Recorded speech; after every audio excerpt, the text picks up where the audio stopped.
O patrimônio cultural em pauta pelos 1080 AM.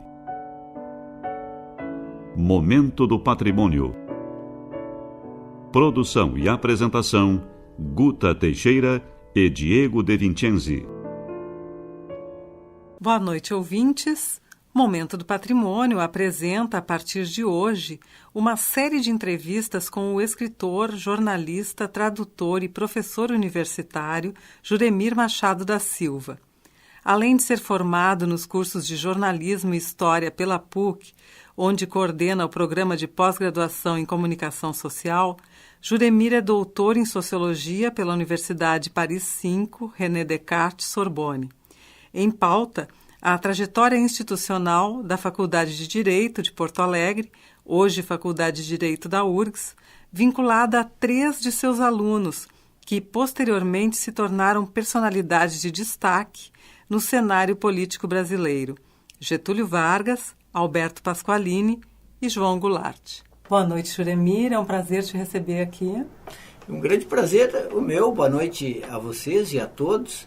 Não é a primeira vez que eu venho aqui na Rádio da Universidade, sempre venho com alegria, porque são programas de muita qualidade e tem ouvintes também muito qualificados, o que é sempre muito importante. Juremir, qual era o panorama político-partidário da Primeira República do Brasil, período em que foi criada a Faculdade de Direito de Porto Alegre, que é a Faculdade de Direito da URGS? Pois é, um período bastante interessante e particular, porque depois da República, o Brasil ficou numa situação político-partidária bem específica, com o predomínio dos partidos regionais. Talvez tenha sido o período mais federalizante do Brasil, de fato. Por exemplo, o Rio Grande do Sul ficou praticamente dominado pelo Partido Republicano Rio-Grandense, o PRR, do Júlio de Castilhos, do Borges de Medeiros e companhia. É claro que existia oposição a isso, mas ao longo de um quarto de século, essa oposição não teve realmente condições de enfrentar e de vencer. Essa oposição ela foi se constituindo e se transformando, ela ficou mais robusta com o tempo, mas como a gente sabe, para realmente mudar a situação, acabar com a hegemonia total, esmagadora do PRR, foi preciso a Revolução de 1923. Então, quando a República vem e que o Rio Grande do Sul também participa desse movimento, o que a gente tem é um período bastante confuso, principalmente ali de 1889 até o início do século XX, período bastante confuso. Com o Rio Grande do Sul assim, teve inúmeros governadores, entrava e saía, até que se assentou a dominação republicana. Basicamente, nós tivemos assim, um enfrentamento entre o grupo do Júlio de Castilhos, né, de um lado, e de outro lado, o grupo do Gaspar Silveira Martins, depois do Assis Brasil. Esses dois grupos, eles tiveram a hegemonia da política gaúcha nesse período. Professor, as discussões políticas de diversas épocas, e até os que o senhor está citando agora, por exemplo, as ações do PRR no Rio Grande do Sul, capitaneado por essas figuras como Júlio de Castilhos e Borges de Medeiros, é possível inferir que elas se refletiam nas faculdades, essas discussões, como na própria Faculdade de Direito da URGS? A Faculdade de Direito teve muita importância na vida, as faculdades de Direito tiveram muita importância na vida política brasileira do final do século XIX e do começo do século XX. O próprio ideário republicano e o ideário positivista, eles foram, em grande parte, forjados nas faculdades de Direito. Grande parte desses líderes políticos estudou na Faculdade de Direito de São Paulo. E eles importaram essa concepção, essa visão de mundo para os seus estados e para as suas faculdades. Então, em grande parte, a República Brasileira é um fruto das faculdades de Direito. E a República Gaúcha foi implantada sob a égide do positivismo de Augusto Conte, também ele muito forte entre os militares e entre os juristas e entre todo o pessoal das faculdades de Direito. Eu diria assim que a República teria demorado mais a acontecer sem as faculdades de Direito no Brasil. Foi talvez assim, a gente se pergunta qual era a esfera pública da época. A esfera pública da época eram os jornais impressos, os parlamentos e as faculdades, especialmente as faculdades de Direito. Pensando nessa relação entre as faculdades, em especial do Direito, e a política, o Joseph Love ele denomina a geração de 1907 como um grupo de jovens que desempenhou um papel importante de destaque na política regional, nacional, a partir da década de 20, 1920, e são jovens que compartilhavam experiências em comum. Então a gente pode citar o Getúlio Vargas, o João Neves da Fontoura, o Paim Filho, o Maurício Cardoso. Esses 4 se formaram na Faculdade de Direito de Porto Alegre. Ainda o Oswaldo Aranha, o Flores da Cunha, que também eram formados em Direito, só que numa instituição no Rio de Janeiro. É possível, então, vendo essa conexão, entender que, de alguma forma, essas faculdades de Direito proporcionavam trunfos importantes para que esses jovens ingressassem no mundo político?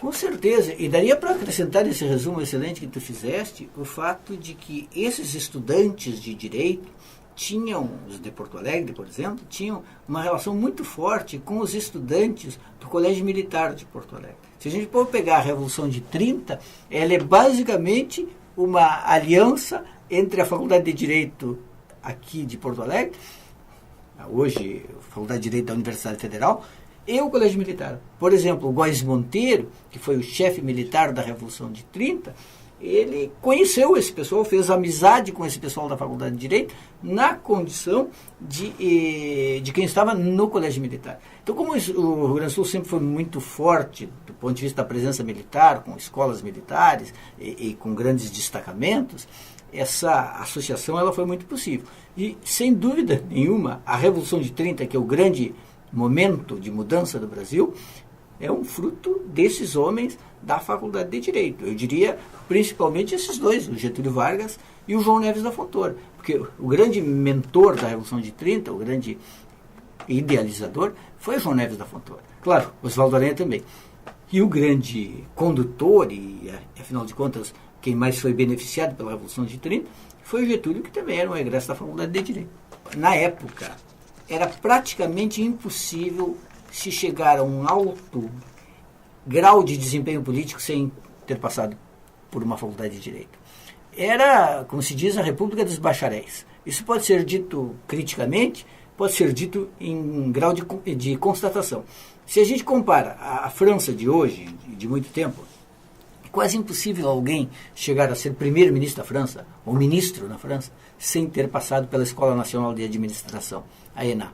E aqui no Rio Grande do Sul, aqui no Brasil, por quase um século, ou pelo menos por meio século, a condição de acesso à política, principalmente aquela política bem-sucedida, foram as faculdades de Direito. E aqui no Rio Grande do Sul não foi diferente. Então era o grande trampolim para a legitimação. Abria caminhos e principalmente legitimava pelo saber jurídico obtido e como grande fator de distinção social. Muitos dessas pessoas que passaram pelas faculdades de Direito vinham de famílias tradicionais e tinham, digamos assim, poder econômico. Mas nem todos. Muitas vezes o sujeito vinha de família humilde, de família pobre, e aí ainda mais precisava da legitimação, do saber obtido, da consagração das faculdades de Direito.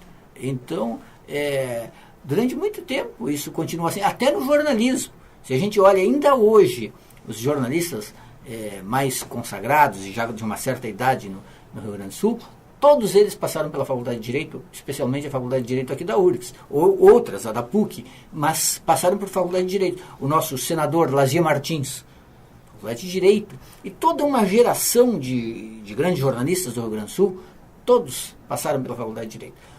Nas últimas décadas, isso se modificou um pouquinho. A Faculdade de Direito continua sendo extremamente importante, mas ela já não é o único fator de legitimação. Mas durante muito tempo era o fator incontornável de legitimação intelectual e principalmente política. É possível entender que essas faculdades também eram um centro de socialização desses jovens bacharéis, influenciando a construção de laços políticos futuros? Sem dúvida nenhuma. Eu acho que era isso exatamente o principal papel. Socializava, criava laços, estabelecia uma esfera pública, permitia a troca de ideias, servia realmente de palco para a estruturação de projetos políticos. Você pensar que esse pessoal vinha de tudo quanto era lugar, fazia uma trajetória de cumplicidade. Se pensar assim, o Getúlio Vargas vem de São Borja, vai morar numa pensão. Na pensão ele encontra outros estudantes como ele, com os quais ele vai se ligar.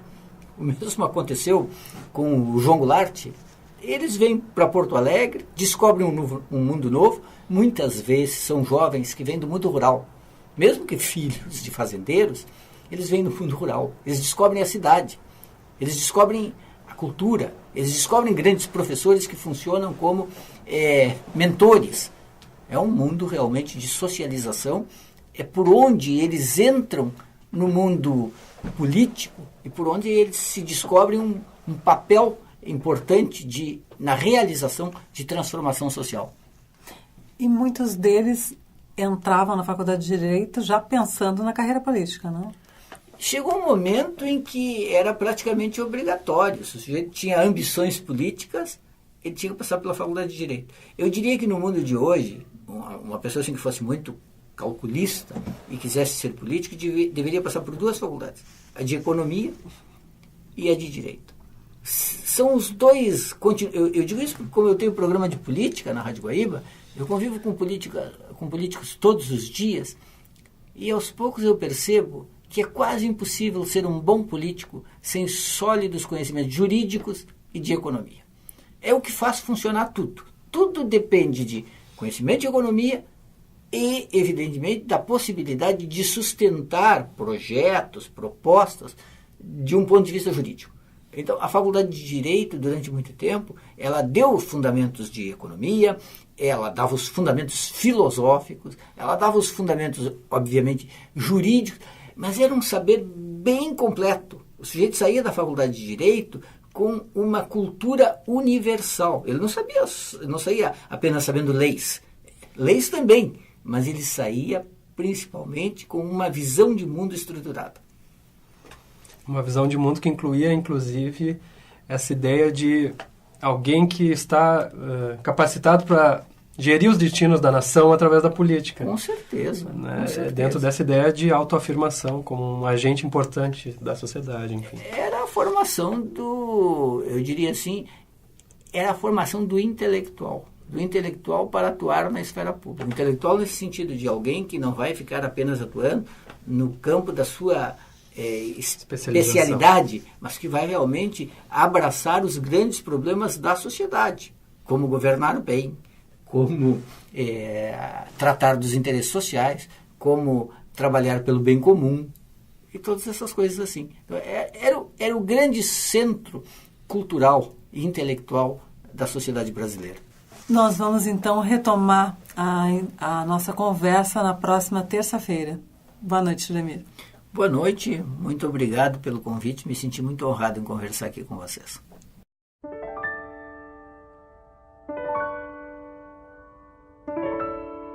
Apresentamos hoje a primeira da série de 4 entrevistas com o escritor, jornalista, tradutor e professor universitário Juremir Machado da Silva. O tema de hoje foi a Faculdade de Direito de Porto Alegre como um centro de formação de jovens para o ingresso no mundo político. Na próxima semana, falaremos sobre o perfil do agente político do Rio Grande do Sul no início do século XX.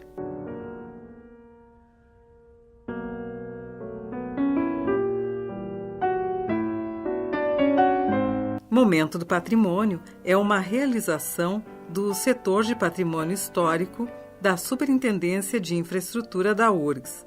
Produção e apresentação, Guta Teixeira e Diego De Vincenzi. Gravações, Jefferson Gomes.